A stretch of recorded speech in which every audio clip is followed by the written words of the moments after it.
نحمده ونصلي ونسلم على رسوله الكريم اما بعد فاعوذ بالله السميع العليم من الشیطان الرجیم بسم اللہ الرحمن الرحیم۔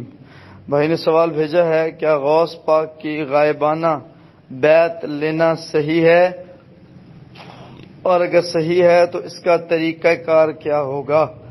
محترم بھائی، کسی غوث پاک کی یعنی کہ یہ تو منسوب کنندہ نام ہے، کسی بزرگ پیر ولی فقیر کا کوئی نام گنج بخش رکھ دیا، کوئی نام غوث پاک رکھ دیا، کسی کو کسی کے ساتھ منسوب کر دیا، کسی کو کسی کے ساتھ منسوب کر دیا، تو بہرکیف ان جو احبابان ہیں، یہ جو ہمارے بزرگان ہیں، یہ بیعت کا کوئی سلسلہ جو ہے وہ ہمیں شریعت سے سمجھ نہیں آتا، تو نہ یہ کوئی سنتاً طریقہ ثابت ہے، تو لہٰذا احتیاط کرنی چاہیے۔